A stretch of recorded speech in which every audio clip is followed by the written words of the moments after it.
नमस्कार, मैं डॉक्टर अभिषेक सचान आज आप लोगों से बात करूंगा पार्किंसंस डिजीज़ के बारे में।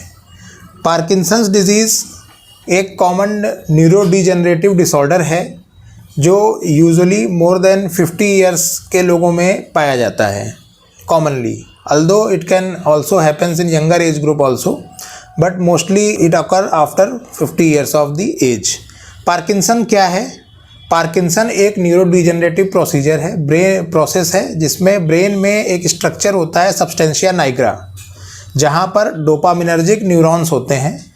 इन डोपामिनर्जिक न्यूरॉन्स में से डोपामीन नाम का न्यूरोट्रांसमीटर्स रिलीज़ होते हैं, जिसके माध्यम से हम लोग अपनी बॉडी की वेरियस बॉडी एक्टिविटीज़ करते हैं, फाइन मूवमेंट्स वगैरह करते हैं।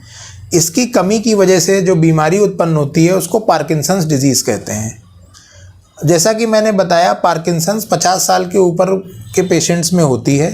ज़्यादातर केसेस में इसका कारण पता नहीं होता, ये इडियोपैथिक होता है, बट कुछ ड्रग्स हैं जिनकी वजह से ये सेकेंडरी पार्किंसन कुछ लोगों में हो सकता है।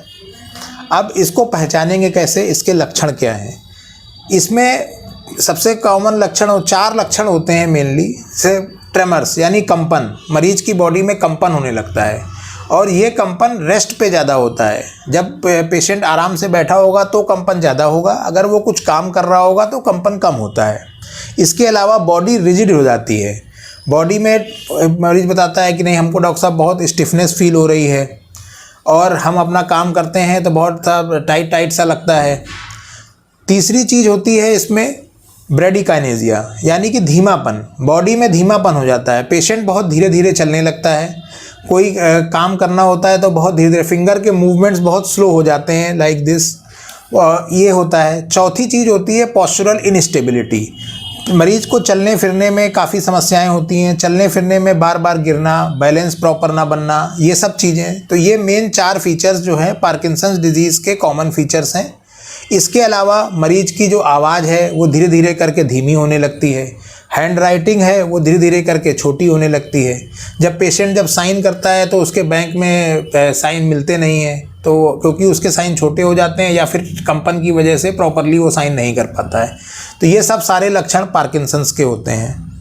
अगर किसी पेशेंट को ये सारे लक्षण हैं तो उसको पार्किंसंस हो सकता है। अब इसका इलाज कैसे किया जाता है? इसके इलाज के लिए हम लोग अलग से ऊपर से डोपामिनर्जिक ड्रग्स हैं, आजकल बहुत अच्छी अवेलेबल हैं, तो जो कि बहुत अच्छा रिस्पांस करती हैं। तकरीबन मोर देन 80 to 90% लोगों को रिस्पॉन्सिव होते हैं, बट ये डिज़ीज़ बहुत अच्छा रिस्पांस करती है कई सालों तक।